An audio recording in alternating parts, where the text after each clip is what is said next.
ఆంధ్రోల తావేదారులే ఏలుతున్నారు. కాంగ్రెస్తో సంబంధం లేనోళ్ళు గద్దెనెక్కుతున్నారు.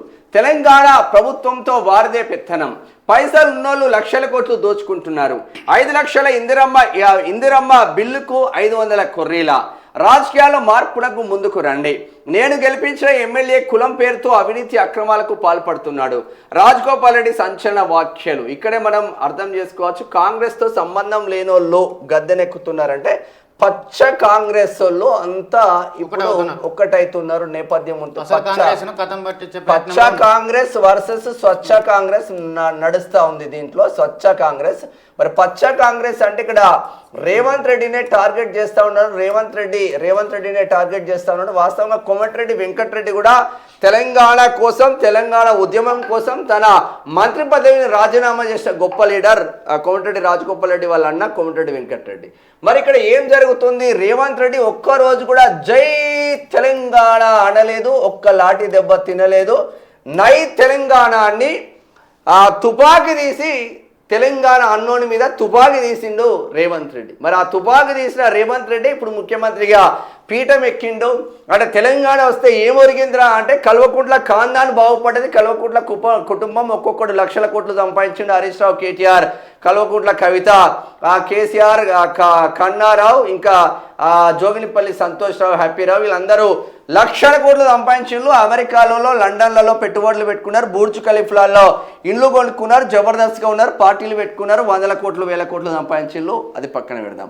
మళ్ళా తెలంగాణ వస్తే ఏమైందిరా అంటే నై తెలంగాణ అన్న రేవంత్ రెడ్డి బ్రదర్ సంపాదిస్తున్నారు. కాంగ్రెస్ వాళ్ళు మంత్రులు దొరికినట్టు సంపాదిస్తున్నారా?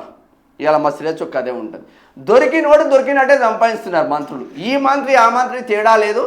ఎవరికి ఏది దొరికితే అది సంపాదించుకుంటూ ముందుకెళ్తున్నారు. మరి రాజగోపాల్ రెడ్డి కోపానికి కారణం ఏమున్నది అనేది ఇంకా చూడాల్సిన ఆవశ్యకత. ఇంకేమంటున్నాడు?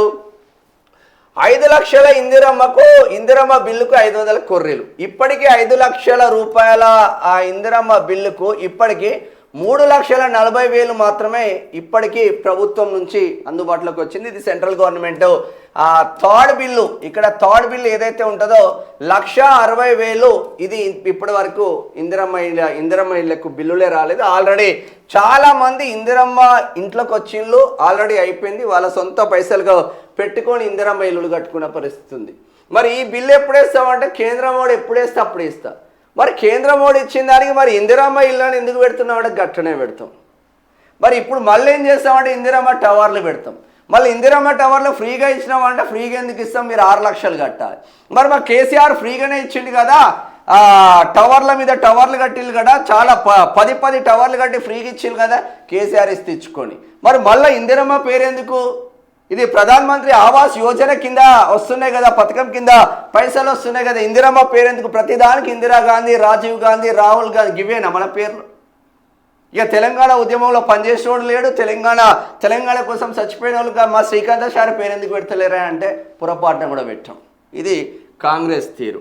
ఇది ఇలా మళ్ళా ఈ ఇందిరమ్మ బిల్లు రావడానికి ఎవరికొకరికి మినిమం 50,000 నుంచి 1,00,000 రూపాయలు సమర్పయామి వేసుకుంటేనే మనకి ఇందిరమ్మ ఇల్లు వస్తుంది. అప్పటి వరకు ఇందిరమ్మ ఇల్లు కూడా రాని నేపథ్యం ఉంది. ఇంకేమంటుండు రాజగోపాల్ రెడ్డి? నేను గెలిపించిన ఎమ్మెల్యే కులం పేరుతో అవినీతి అక్రమాలు చేస్తున్నాడు. అంటే కత్తుల యుద్ధం, కత్తుల కోలాటం అంటున్నాడు. ఎవరు? మందుల సామెల్ వాస్తవంగా ఓపెన్గా మాట్లాడుకోవాలి. మనము ఎవరైతే మనకు హెల్ప్ చేసిందో వాళ్ళని మనం మర్చిపోవడానికి లేదు. 100% చెప్తున్నా, మనకి ఎవరైతే హెల్ప్ చేసిందో మనం మర్చిపోవడానికి లేదు. ఈరోజు నేను ప్రజా వాయిస్ పెట్టి ఈ స్థానంలో ఉన్నా అంటే ఎమ్మెల్సీ తీన్మార్ మల్లన్న కారణం. ఆ క్యూనిస్లో నిబద్ధతగా పనిచేసిన, స్టెప్ బై స్టెప్ ఎదిగిన కాబట్టి ఈరోజు ఒక 250-260 మంది సైనికులను తయారు చేసుకున్నాం. అప్పుడు మనం మర్చిపోవడానికి లేదు, మనం నెగిటివ్ చేయడానికి కూడా లేదు. అదే అంటే మా వ్యక్తిగతం. ఇప్పుడు ఒక్కొక్కడు ఏంటంటే నీతో ఎదుగుతాడు, వాడు నిన్నే తిడతాడు. నీ పార్టీలోనే ఉంటాడు, బయటకు వచ్చి నిన్నే తిడతాడు. ఇంకో పార్టీకి పోతాడు, ఇంకోని తిడతాడు. ఇది ప్రజావాయ సిద్ధాంతం కాదు. ఇక్కడ మన రాజగోపాల్ రెడ్డి సిద్ధాంతం కూడా అది కాదు. రాజగోపాల్ రెడ్డి ఒక మాట అంటే మాట మీద ఉంటాడు. ఆయన నికార్సమైన మనిషి. మరి మందుల సామాన్లు ఏం చేస్తున్నారంటే కత్తుల కోలాటం, మొత్తం నువ్వేంది, నీ లెక్కేంది, నీ బిషాదేంది అన్నాడు. ఒక 100 సార్లు పోవచ్చా రాజగోపాల్ రెడ్డి ఇంటికి మందుల సామెల అనే క్యాండిడేట్ 100 సార్లు పోవచ్చు ఎమ్మెల్యే టికెట్ కోసం. మరి ఎమ్మెల్యే టికెట్ కోసం పోయిన మందుల సామెల్ ఇక్కడ కంప్లీట్గా బోలెడు మంది అవకాశాలు ఉన్నాయి. తుంగతుర్తి నియోజకవర్గంలో నెంబర్ ఆఫ్ క్యాండిడేట్లు రెడీగా ఉండే, నెంబర్ ఆఫ్ క్యాండిడేట్లు రెడీగా ఉండే. చిరంజీవి కావచ్చు, అడ్వకేట్ యుగేందర్ కావచ్చు, అందరూ ట్రై చేసి ఎడ్యుకేషన్. మొన్న అడ్వకేట్ యుగేందర్ పైన దాడి చేపించింది ఇదే మందుల సామెల్. ఆయన ఒక అడ్వకేట్, మంచి క్యాండిడేట్. ఇటువంటి ఎస్సీ బిడ్డలు అనేక మంది ఉన్నా కూడా అరే తెలంగాణ ఉద్యమంలో పనిచేసిండు బిడ్డ, పెద్ద మనిషి, జర ఇస్తే నిబద్ధతగా నియోజకవర్గం డెవలప్మెంట్ అవుతుంది, ఒక్క రోడ్డు వాళ్ళ ఇప్పటికి. ఏమన్నా అంటే కులాల కొట్లాట తప్ప మీ అభివృద్ధి ఎక్కడరా నాయన అంటే కులం తీసుకొస్తారు. నీ అభివృద్ధి ఏడా అంటే కులం తీసుకొచ్చారు. మా ఎస్సీ రిజర్వేషన్లు ఎందుకు అభివృద్ధి చెందుతలేడో, ఈ ఎస్సీ రిజర్వేషన్లో గెలిచిన ఎమ్మెల్యేలు రేవంత్ రెడ్డి అడగలేకపోతున్నారా, మంత్రులను అడగలేకపోతున్నారా, కులాల చుట్టూరే తిరుగుతున్నారంటే అవునంటే సమాధానం వస్తుంది. ఆ యుద్ధం ఏదో నేను చూపిస్తా అంటుండు, అవినీతి అక్రమాలు అంతా చేస్తూ ఉండు. ఆంధ్ర నేతల మోచేతి నీళ్లు తాగిన వారు, కాంగ్రెస్ పార్టీతో సంబంధమే లేని వారు నేడు తెలంగాణను ఏలుతున్నారు. వాస్తవం అది. వారే తెలంగాణలో కీలక పదవులు అనుభవిస్తున్నారు. తెలంగాణ ఉద్యమంతో సంబంధం లేని వాళ్ళు కూడా పెద్ద పెద్ద పదవుల్లో ఉన్నారు. ఇది సహించరానిది అని మునుగోడు ఎమ్మెల్యే రాజగోపాల్ రెడ్డి మరోసారి సంచలన వ్యాఖ్యలు చేశారు. ఆ ప్రభుత్వంపై, మంత్రులపై ఆయన పలు వ్యాఖ్యలు చేశారు. గురువారం హైదరాబాద్ రవీంద్ర భారతిలో కళాకారుడు ఏపూరి సోమన్న 25 ఏళ్ల పాటల ప్రవాహంపై రూపొందించిన పుస్తకావిష్కరణ సభలో ఆయన మాట్లాడారు. అధికారాన్ని అడ్డం పెట్టుకుని అభివృద్ధి పేరుతో లక్షల కోట్లు దోచుకుంటున్నారని సంచలన ఆరోపణలు చేశారు. దోపిడీదారుల వెంట పడతాం, ఆ దోపిడీకి వ్యతిరేకంగా పోరాటం చేస్తామని హెచ్చరించారు. తమ సహనాన్ని, ఓపికను చేతగానితనంగా భావించద్దని గట్టిగానే వార్నింగ్ ఇచ్చినట్టు తెలుస్తా ఉంది. గట్టిగానే చేసిండ్రు అని చెప్పుకోవచ్చు. మరి ఏమైతుంది అయ్యా అంటే, మరి ఏమైతుందో అర్థం కాని సిచ్యువేషన్లో మాత్రం వెళ్ళిండ్రు అని కూడా చెప్పుకోవచ్చు. గట్టిగానే వేసుకున్నాడు ఓవరాల్గా రాజగోపాల్ రెడ్డి మాత్రం గట్టిగానే అరుచుకుంటున్న నేపథ్యం మాత్రం ఉంది అని చెప్పుకోవచ్చు. మరి నిజంగా ఎందుకు కోపం, నిజంగానే తన వ్యాఖ్యలు ఏ విధంగా ముందుకు వెళ్తూ ఉన్నాయి అనేది కూడా చూడాల్సిన ఆవశ్యకత కూడా ఉంది అని చెప్పుకోవచ్చు.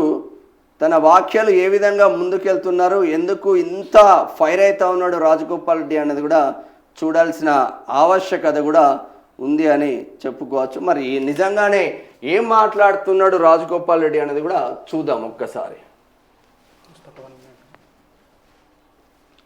ఒక్కసారి చూద్దాం రాజగోపాల్ రెడ్డి ఏం మాట్లాడుతున్నాడు అనేది కూడా ఒక్కసారి మీకు చూపించే ప్రయత్నం చేస్తా.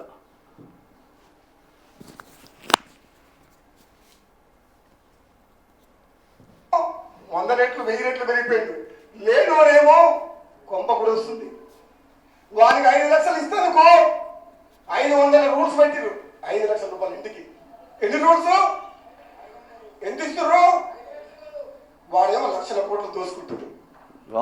పైన ఉన్నవాడేమో లక్షల కోట్లు దోసుకుంటారు. 5 లక్షలు ఇస్తానుకోమో 500 రూల్స్ పెట్టిరు. నిజమా కాదా? సగం ఇల్లు రాగానే బిల్లు రాలేదంటారు. పాత ఆటో ఉన్నా, వెనకడ ట్రాక్టర్ ఉన్నా నీకు బిల్లు ఏమంటారు.